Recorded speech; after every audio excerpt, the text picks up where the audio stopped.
हरिओम मित्रों, आप सभी का गणेश टीचिंग एकेडमी में स्वागत है। मैं गणेश यादव आप सभी के लिए हिंदी साहित्य के विद्यार्थियों के लिए TGT, PGT, UGC net assistant professor के लिए जो अभी वर्तमान में पैटर्न चल रहा है उस पर आधारित हम क्लास लेकर आए हैं। आज का टॉपिक है आधुनिक काल के अंतर्गत आने वाली भारत हिंदू युग लेकर आए हैं जो आपके लिए अति महत्वपूर्ण है। चलिए अब हम क्लास को आरंभ करते हैं।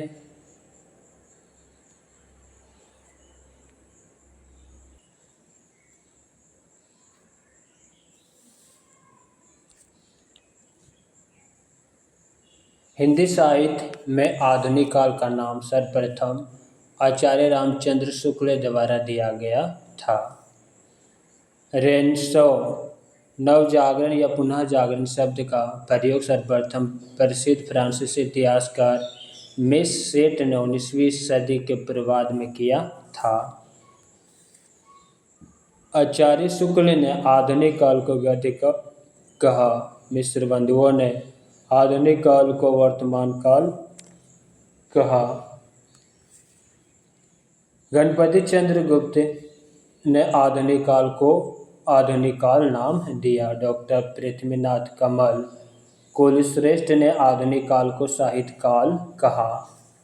हरिहर प्रसाद द्विवेदी ने और डॉक्टर रामकुमार वर्मा ने आधुनिक काल कहा। हिंदी साहित्य के इतिहास का चतुर्थ चरण आधुनिक काल के नाम से जाना जाता है। हिंदी साहित्य के इतिहास में आधुनिकता शब्द से अभिप्राय मध्यकाल से भिन्नता और नवीन इहलौकिक दृष्टिकोण या कथन डॉक्टर नागेंद्र जी का है।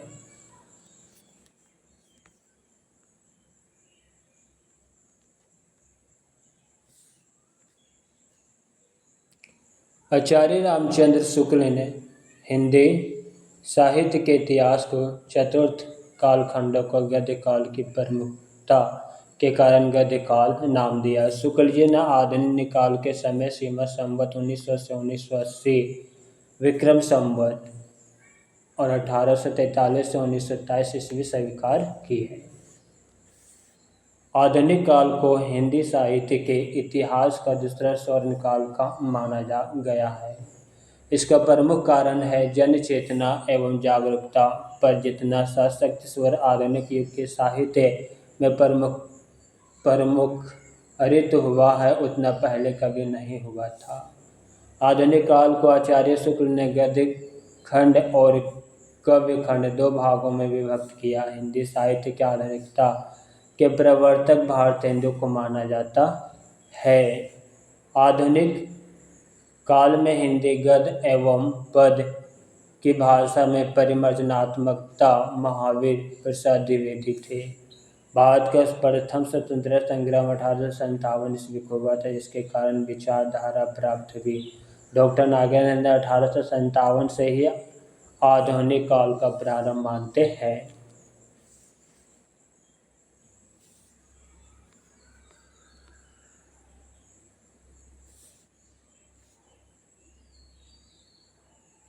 आधुनिक काल में हिंदी गद्य अपनी विधाओं के अंतर्गत विधाओं के लिए प्रत्यक्ष व परोक्ष रूप से अंग्रेजी व बांग्ला साहित्य का ऋणी रहा है। भारत हिंदू हरिश्चंद्र का जन्म 1850 ईस्वी में होने पर आधुनिक काल का प्रारंभ 1850 ईस्वी से माना जाता है। आधुनिक काल के प्रारंभिक काल का पुनः जागरण काल भारत हिंदू को कहा जाता है। नाभादास द्वारा रचित अष्टयाम 1603 ईस्वी 4 पुस्तक ब्रज भाषा गद्य में है जिसमें भगवान राम के दिनचर्या का वर्णन है। जानकी प्रसाद द्वारा रचित रामचंद्रिका की टीका 1817 ईस्वी की भाषा भी आसक्त एवं व्यवस्थित है। खड़ी बोली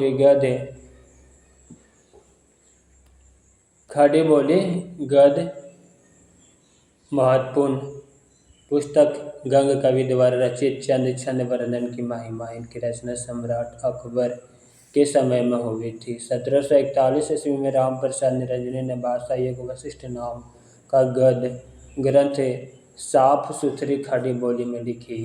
राम प्रसाद ने रजनी पटियाला के दरबार के थे।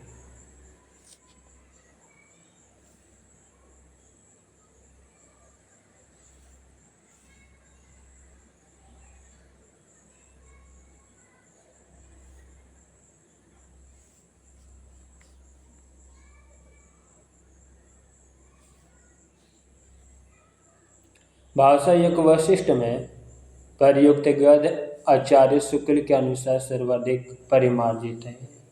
आचार्य रामचंद्र शुक्ल ने राम प्रसाद ने रजनी को ही प्रथम प्रोद्गत लेखक माना। लल्लू लाल जी आगरा के गुजराती ब्राह्मण थे। फोर्ट विलियम कॉलेज के हिंदी उर्दू अध्यापक जॉन गिलक्रास्ट के आदेश से लल्लू लाल जी ने खड़ी बोली गद्य में प्रेम सागर की रचना की, जिसमें भागवत के 10वें स्कंद की कथा वर्णित है। लल्लू लाल ने इस रचना में अरबी फारसी के शब्दों से परहेज किया है। लाल चंद्रिका नाम से लल्लू लाल जी ने बिहारी सत्यसाई की टीका लिखी। लल्लू लाल ने उर्दू में पुस्तकें लिखी जो निम्न है: सिंहासन बत्तीसी, बेताल पचीसी, शकुंतला नाटक, माधोनल। लल्लू लाल ने कलकत्ता में एक प्रेस खोला था, जिसे फोर्ट विलियम कॉलेज की नौकरी से पेंशन लेने के बाद ये आगरा ले आए। इसे प्रेस का नाम संस्कृत प्रेस था। लल्लू लाल जी का सर्वाधिक प्रसिद्ध ग्रंथ प्रेम सागर है।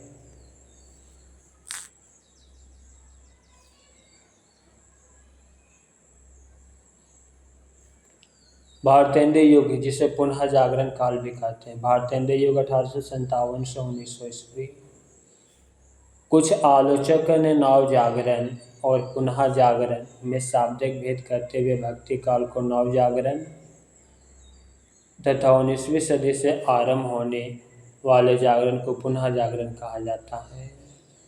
डॉक्टर रामविलास शर्मा ने हिंदी नव जागरण को 2 हिस्से किए। पहला लोक जागरण भक्ति आंदोलन और दूसरा नव जागरण हिंदी नव जागरण या आधुनिक काल। डॉक्टर रामविलास शर्मा ने लोक जागरण तथा नव जागरण को निम्न ढंग से अंतर व्यक्त किया है। लोक जागरण प्रथम जातीय निर्माण करे व्यक्त करने वाला सांस्कृतिक आंदोलन था, जिसका मुख्य स्वर सामंत विरोधी तथा मानवतावादी है। भक्ति आंदोलन का कवि ही लोक जागरण का कवि है। नव जागरण या हिंदी नव जागरण राष्ट्रीय स्वाधीनता की सामाजिक, राजनीतिक और सांस्कृतिक आंदोलन है, जिसका मुख्य स्वर साम्राज्यवाद विरोधी तथा सामंतवाद विरोधी है। डॉक्टर रामविलास शर्मा ने लिखा है, जो नवजागरण 1847 के स्वाधीनता संग्राम से आरंभ हुआ वह भारतेंद्र युग में और व्यापक बना। उनकी साम्राज्यवाद विरोधी समन्वयवाद प्रवृत्तियां द्विवेदी युग में और पुष्टि हुई। फिर निराला ने साहित्य के कलात्मक स्तर पर तथा उन्हीं विचारधारा से ये प्रवृत्तियां क्रांतिकारी रूप में व्यक्त हुई। डॉक्टर मैनेजर पांडे ने लिखा है कि रामविलास शर्मा हिंदी नवजागरण और उसके साहित्य की विशेषताओं का सशक्त, स्वतंत्र और प्रामाणिक विवेचन करने वाले पहले व्यक्ति हैं।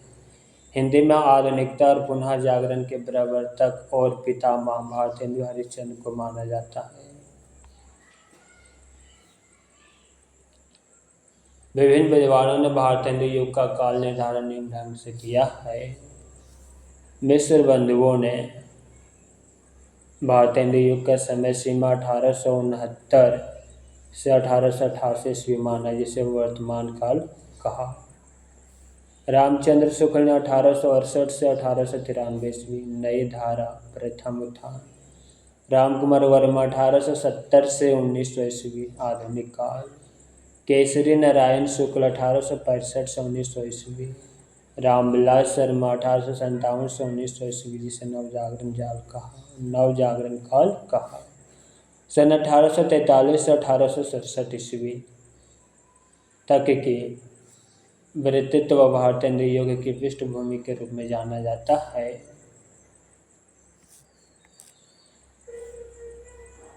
भारतेंदु युग और उनका मंडल के कवि। प्रमुख कवि भारतेंदु हरिश्चंद्र, बद्री नारायण चौधरी, प्रेमचंद, प्रताप नारायण मिश्र, जगमोहन सिंह, अंबिका दत्त व्यास, राधा कृष्ण दास या कवि भारतेंदु युग के मंडल से संबंधित है। भारतेंदु हरिश्चंद्र का जन्म 1850 ईस्वी काशी में और मृत्यु 1885 ईस्वी काशी में। भारतेंदु के पिता गोपाल चंद्र, भारतेंदु के विद्यागुरु राजा शिव प्रसाद सितारे हैं। संपादन भारतेंदु ने संपादन किया। कवि वचन सुधा पत्रिका का संपादन भारतेंदु, हरिश्चंद्र मैगजीन्स का संपादन भारतेंदु, बाल बोधनी पत्रिका के संपादन भी भारतेंदु ही ने किया है। भारतेंदु हरिश्चंद्र के प्रमुख काव्य ग्रंथ भक्ति सर्वस्व, प्रेम सरोवर, प्रेम मलिका, वर्षा विनोद, सत्यसाई श्रृंगार, विजय वल्लरी, मधु मुकुल, प्रेम फुलवारी, वेणु गीति ग्रंथ। यह सभी काव्य ग्रंथ भारतेंदु हरिश्चंद्र जी के हैं। भारतेंदु हरिश्चंद्र का जन्म 1850 तथा मृत्यु 1885 में हुई। इनका जन्म काशी के एक संपन्न वैश्य परिवार में हुआ था। मात्र 35 वर्ष की अल्पायु में ही इनका देहावसान हो गया था।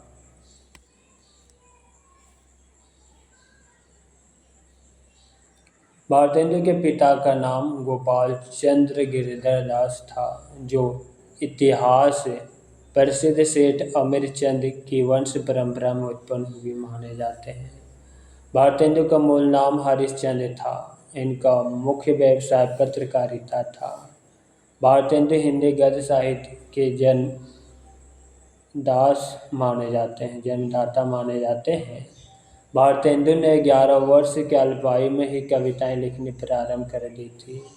भारतेंदु ने लगभग 70 कवि कृतियों की रचना की। भारतेंदु उर्दू में रसा उपनाम से कविताएं लिखते थे।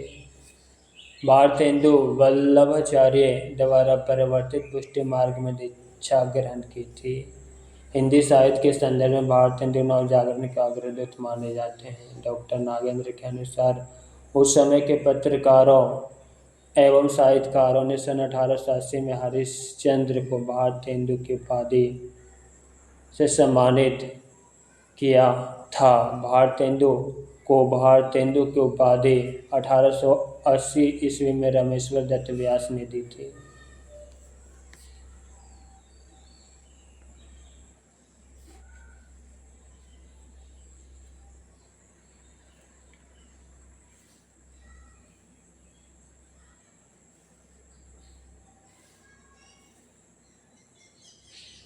भारतेंदु ने हिंदी लेखकों की समस्याओं का समाधान करने के लिए समस्या पूर्ति के लिए कविता वर्धनी सभा की स्थापना की थी। भारतेंदु जी के कवि गुरु पंडित लोकनाथ थे। भारतेंदु ने खड़ी बोली को परदेसी भाषा कहा है। भारतेंदु ने 1873 ईस्वी में तदीय समाज की स्थापना की थी। भारतेंदु ब्रज भाषा के कवि थे। इनमें राजभक्ति के साथ साथ देशभक्ति व राष्ट्रीयता के गुण पाए जाते हैं। इन्होंने नवीन विषयों का समावेश किया था। भारतेंदु ने हिंदी साहित्य में सर्वप्रथम अभिनीत नाटक जानकी मंगल में लक्ष्मण पात्र की भूमिका निभाई थी। इसे देखने स्वयं काशी नरेश महाराजा ईश्वरी नारायण सिंह पधारे थे।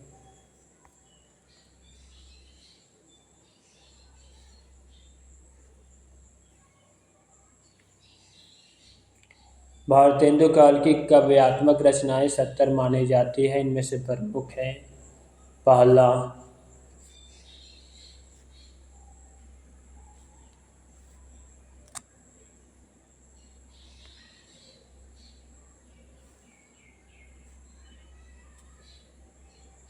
प्रेम मलिका 1871 ईस्वी, दूसरा प्रेम पचासा, तीसरा प्रेम माधुरी 1875, चौथा प्रेम प्रलाप पाँचवा वर्षा विनोद 1880, छठा वेणुगीत 1884, सातवां बकरी विलाप, आठवां फूलों का गुच्छा 1882 ईस्वी, नौवां प्रातः समीरण, 10वां सत्य साई सिंगार, 11वां रामलीला, 12वां तन्मय लीला प्रबंध गीति, 13वां कार्तिक स्नान, 14वां प्रेमाश्रु वर्षण, 15वां होली, 16वां श्री अलवरत वर्णन, 17वां देवी छद्म लीला प्रबंध गीता, 18वां उरेहना, 19वां संस्कृत लावणी कविता, 20वां उर्दू का स्यापा के रूप में, 21वां श्री राजकुमार शुभ आगमन वर्णन और 22वां श्री सर्वोत्तम श्रोते।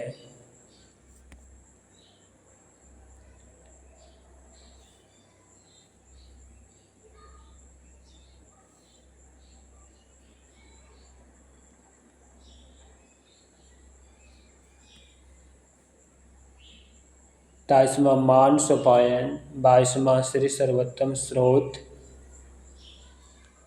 24वां नए जमाने की मुकरियाँ कविता, उसके बाद 25वां विजय वल्लरी कविता 1881, 26वां भारत शिक्षा 1881, 27वां समधिन मधुयास गाली के रूप में, 28वां यमुना छवि, 29वां प्रेम सरोवर 1873, प्रेम फुलवारी कविता, गीत प्रेम तरंग कविता, 32वां विनय प्रेम 50 1880 ईस्वी, दशरथ विलाप प्रबोधिनी, कृष्ण चरित्र, उत्तरार्ध भक्तमाल 1877 ईस्वी, दान लीला, भक्त सर्वस्व, वैशाख महात्मा, जैन कुतूहल 1873 ईस्वी, राग संग्रह, सुमन अंजलि, दैत्य प्रलाप, रानी छद्म, मुँह दिखावनी, सौरभ चिंतन, मुख प्रश्न, निवेदक पंथक, अपवर्ग 10 अष्टक, बंदर सभा प्रौढ़ी के रूप में, रिपन अष्टक, विजयनी विजय वैजयंती 1882 ईस्वी निबंध काव्य। हिंदी भाषा, यह सभी भारतेंदु जी की कविता है।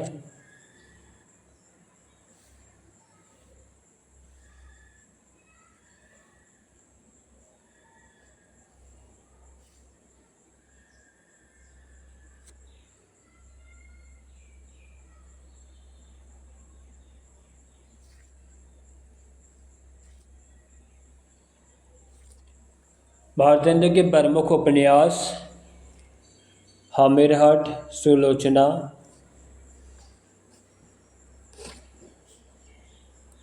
रामलीला, शीलवती, सावित्री चरित्र।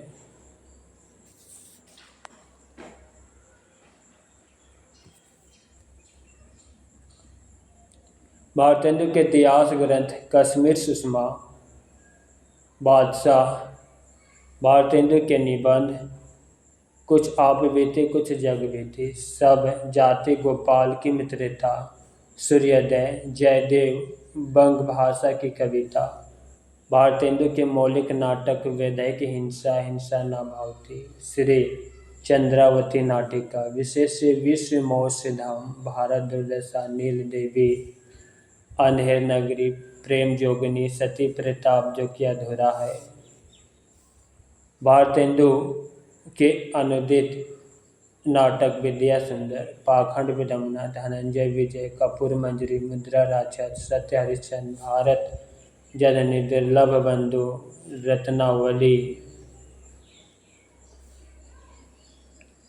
भारतेंदु ने लगभग सभी विधाओं पर अपनी लेखनी चलाई। इन्होंने लगभग 175 रचनाएं लिखी। दशरथ विलाप एवं फूलों का गुच्छा रचनाओं में ब्रज के स्थान पर खड़ी बोली हिंदी का प्रयोग हुआ। भारतेंदु ने अपनी प्रबोधिनी कविता में विदेशी वस्तुओं के बहिष्कार की प्रत्यक्ष रूप से प्रेरणा दी। देवी छद्म लीला, तन्मय लीला आदि में कृष्ण के विभिन्न रूपों को प्रस्तुत किया गया है।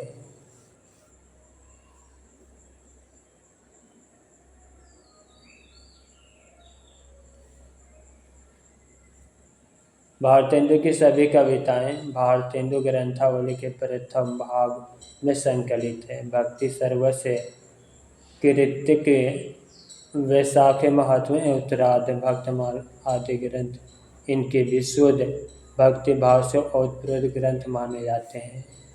भारतेंदु ने 1873 में कालचक्र की भूमिका में हिंदी नए चाल में ढली इन्होंने नारद भक्ति सूत्र का तदीय सर्वस्व एवं शामिलीय भक्ति सूत्र का भक्ति सूत्र वैजयंती शीर्षक से अनुवाद किया। कवि वचन सुधा मासिक पाक्षिक साप्ताहिक नामक भारतेंदु ने 1868 ईस्वी में निकालने प्रारंभ की थी। इनके 5 वर्ष उपरांत 1873 ईस्वी में उन्होंने हरिश्चंद्र मैगजीन नामक पत्रिका निकाली, जिसके 8 अंकों के बाद 9वें अंक में इसका नाम बदलकर हरिश्चंद्र चंद्रिका कर दिया गया। सन 1874 में भारतेंदु जी ने नारी शिक्षा के लिए बाल बोधनी पत्रिका निकाली।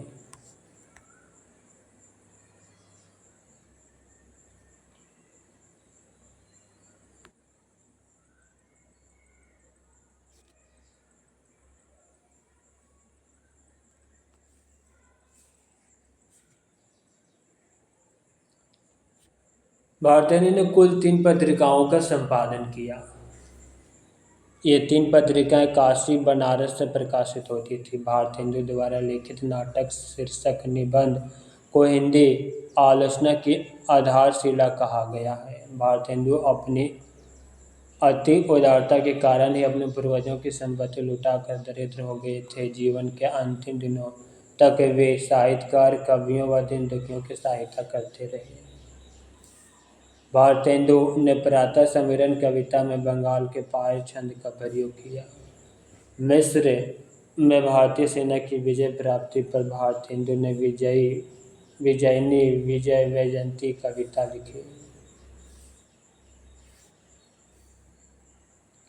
भारतेंदु ने बिहारी के दोहे का कुंडलियों में भाव विस्तार किया। प्राकृतिक चित्रण की दृष्टि से भारतेंदु की प्रसिद्ध कविता प्रातः समीरण है।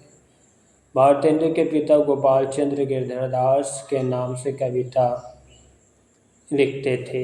भारतेंदु जी 15 वर्ष की अवस्था में ही अपने परिवार के साथ जगन्नाथ जी गए थे।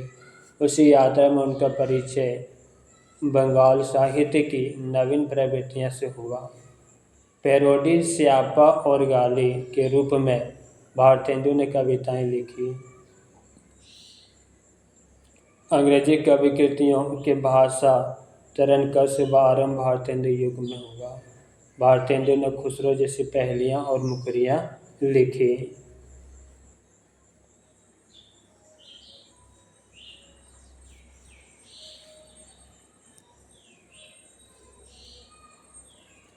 भारतेंदु हरिश्चंद्र ने पैरोडी, स्यापा, गाली, लावणी आदि शैलीगत रूपों में कविताएं लिखी जो निम्नलिखित है।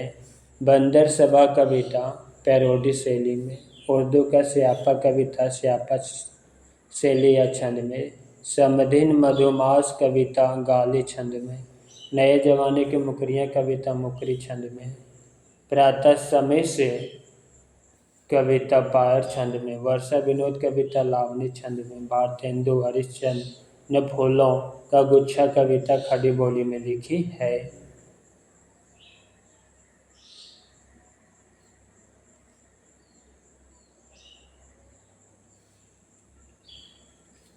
भारतेंदु हरिश्चंद्र के महत्वपूर्ण कवि पंक्तियाँ। पहला, सहसन बरसन सो सुनियो, जो अपने नहीं कान सो जय अरज शब्दे। दूसरा, फरकी उठी सबकी भुजा, खरकी उठी तरवार, क्यों अपहि ऊँचे भय आर्य मोक्ष के बार।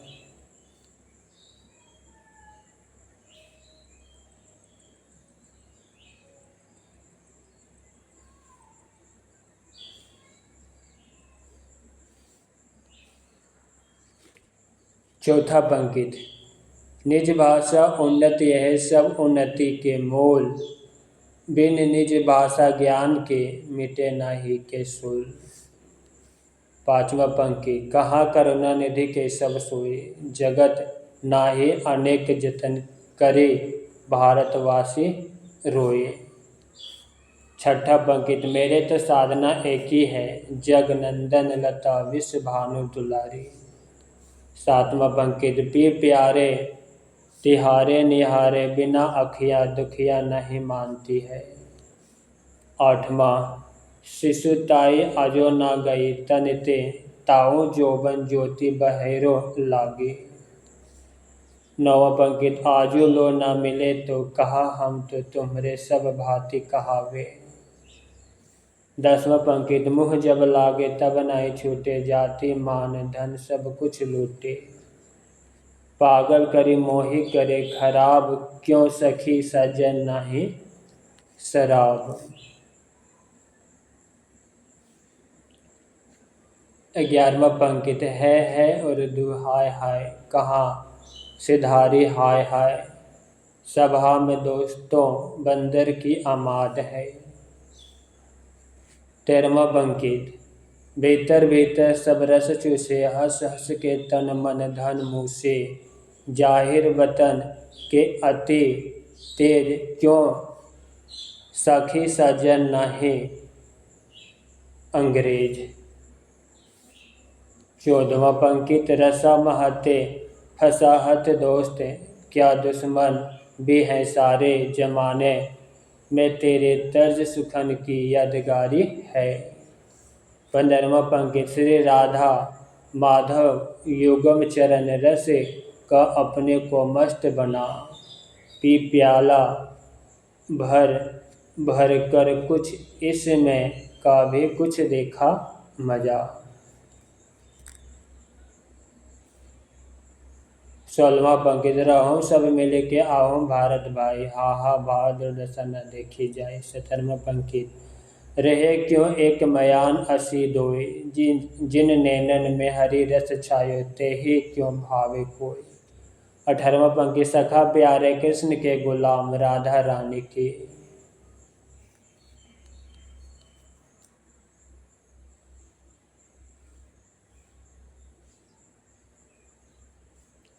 बद्रीनारायण नारायण चौधरी प्रेम घन। बद्रीनारायण नारायण चौधरी प्रेम घन का जन्म मिर्जापुर उत्तर प्रदेश के एक संपन्न ब्राह्मण परिवार में हुआ था। प्रेम घन उर्दू में अब्र उपनाम से कविताएं लिखते थे। प्रेम घन की ललित लहरी में वंदना संबंधी दोहे को शामिल किया गया है। प्रेम घन जी की प्रमुख रचनाएं,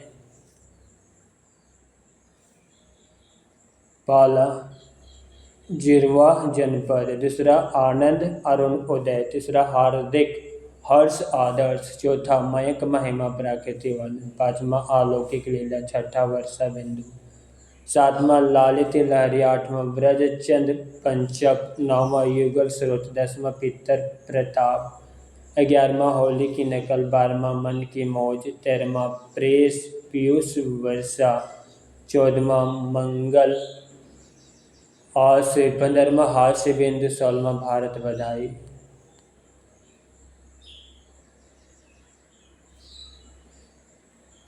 सत्रहवां स्वागत सभा, 18वां सूर्य स्रोत, 19वां आर्य अभिनंदन। प्रेम घन के नाटक, प्रेम घन ने भारत सौभाग्य 1888, प्रयाग रामगमन, वीरांगना रहस्य महानाटक, वैश्य विनोद महानाटक नामक नाटक भी लिखे। प्रेम घन के छंदों में यति भंग मिलता है। प्रेम घन की समस्त कवि कृतियों का संकलन प्रेम घन सर्वस्व शीर्षक से किया गया। प्रेम घन ने विलायत से दादा भाई नौरोजी को कहा काला कह जाने का क्षोभपूर्ण कविताएं लिखी थी। इनके द्वारा नागरी नीरद 1893 ईस्वी नामक एक साप्ताहिक पत्र एवं आनंद कदामिनी 1881 ईस्वी नामक मासिक पत्रिका का संपादन कार्य किया गया था। प्रकाशन स्थल मिर्जापुर है।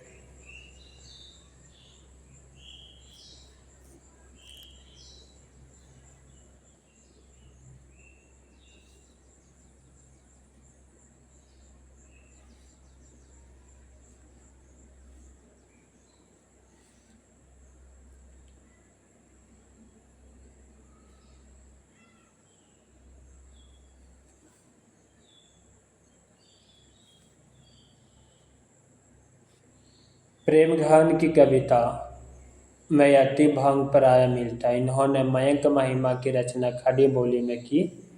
भारतेंदु युग में प्रेमघन और प्रताप नारायण मिश्र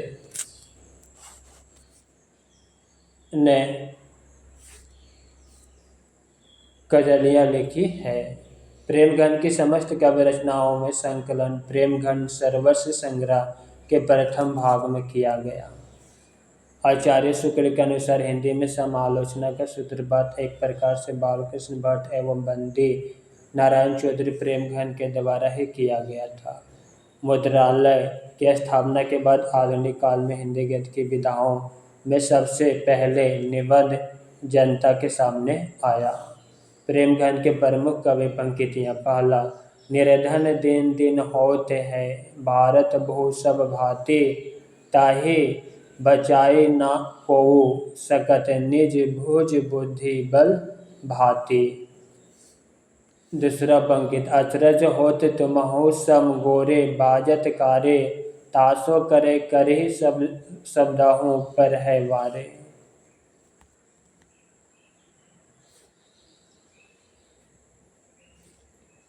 भयो भूमि भारत में, महाभयंकर भारत, भय बीरबल सकल मुकुट, एकहि रंग गारत।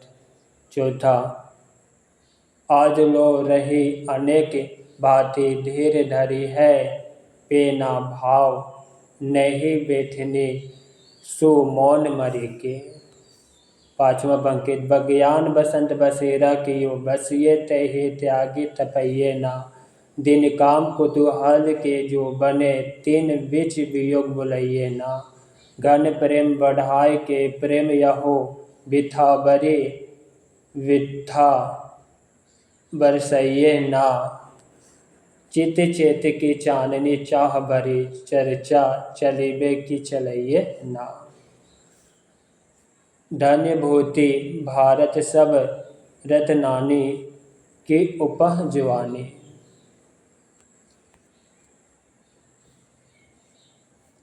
प्रताप नारायण मिश्र जन्म 1856 और मृत्यु 1894 ईस्वी में। जन्म स्थान बेजू गाँव, उनवा, अवध प्रांत।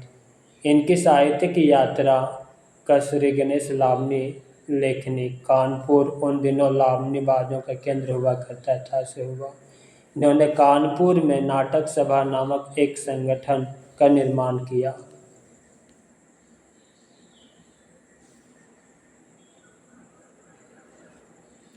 हाजिर जवाबी एवं मस्खरेपन के लिए प्रसिद्ध मिश्र जी भारतेंदु के गुरु एवं आदर्श माने जाते हैं। इन्होंने स्त्री अभिनय के लिए पिता से मूछें मुंडा लेने का आज्ञा प्राप्त कर ली थी। इनकी 50 से ऊपर रचनाएं हैं जो मुख्य हैं। कविता संग्रह, पहला प्रेम पुष्पावली कविता संग्रह, दूसरा मन की लहर कविता संग्रह, तीसरा दंगल खंड कविता संग्रह, चौथा लोकोक्ति शतक, पांचवा तृतीयतम, छठा प्रताप संग्रह, सातवां रस खान शतक सुंदर भूमिका सहित, आठवां दीवाने, नौवां दीवाने ब्रह्मांड, 10वां बुढ़ापा, 11वां हिंदी की हिमायत, 12वां प्रताप लहरी, 13वां नवरात्र के पद, 14वां ब्रेडला स्वागत और 15वां श्रृंगार विलास। नाटक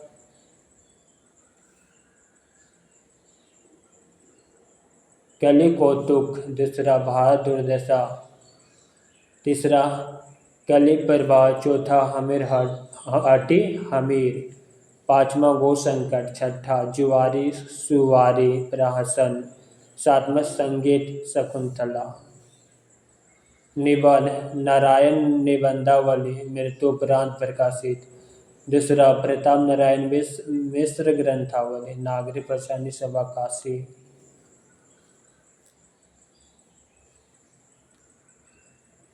अनुदित रचना बंकिम चंद्र के राज सिंह इंदिरा राधा रानी।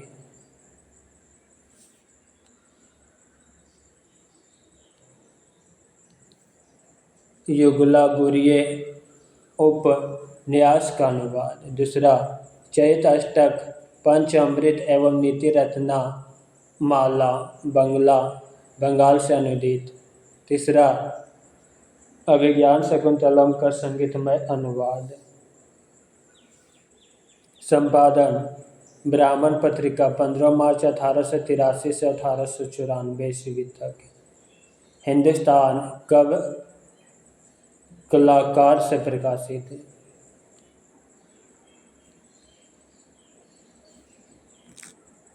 तीसरा, ब्राह्मण और हिंदी परिधि, बालकृष्ण भट्ट द्वारा संपादित उग्र राजनीति विचारधारा वाले पत्र थे। निबंधों ये भी इनका उग्रता का भाव व्यक्त हुआ। प्रताप नारायण मिश्र ने हर गंगा, तृप्यताम, बुढ़ापा, हिंदी की हिमायत शीर्षक से महत्वपूर्ण कविताएं लिखी।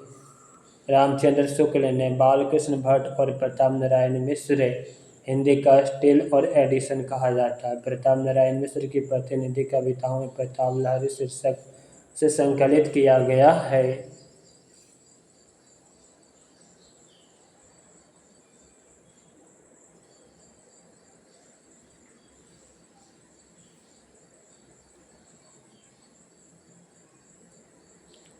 अपने ब्राह्मण पत्रिका के ग्राहकों से चंदा मांगते मांगते थक जाने पर इन्हें कभी इन शब्दों की याचना करनी पड़ती थी। 8 मास बीते जजमान, अब तो करो दक्षिणादान। आचार्य हजारी प्रसाद द्विवेदी के अनुसार ये सहज चटुल शैली के पुरस्कर्ता माने जाते हैं। ये कानपुर के साहित्यिक संस्था रसिक समाज से भी जुड़े थे।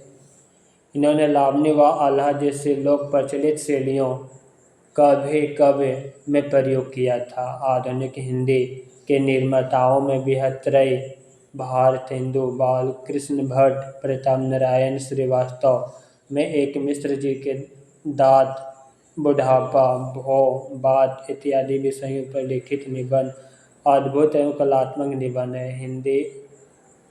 हिंदू और हिंदुस्तान का नारा इन्होंने दिया था। लेखन प्रणाली भारतेंदु के समान होने के कारण द्वितीय भारतेंदु के नाम से जाने जाते हैं। विक्टर, प्रिंस ऑफ और ब्रेडला स्वागत इनकी प्रसिद्ध काव्यबद्ध रचनाएं हैं। आचार्य शुक्ल ने हिंदू हिंदुस्तान का राग पंडित प्रताप नारायण मिश्र अलापते फिरते थे।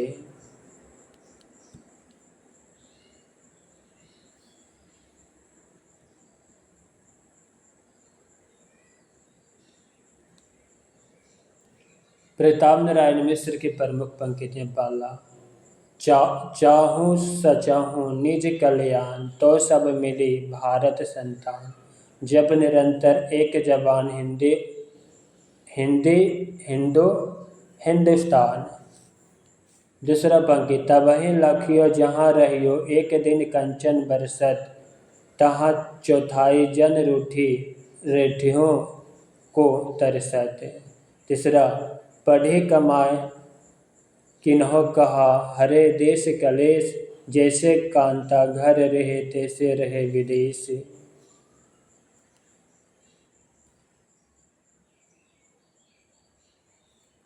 चौथा पंक्ति, जग जाने इंग्लिश, हमें वाणी वस्त्राही जाए, मिटे बदन कर श्याम रंग, जन्म सुफल तब होए।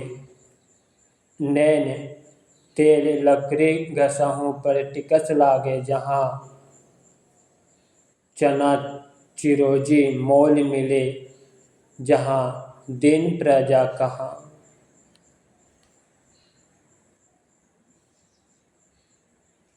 छठा पंक्ति, अभी देखिए क्या दशा देश की है, बदलता है रंग आसमां कैसे कैसे। सातवां पंक्ति, कौन करे जो नाही, कसकत सुनी विपत्ति बाल विधवन की। आठवां पंक्ति, विधवा बिलापे नित धेनु, कटे कोहू लागत हाय गोहर नाही।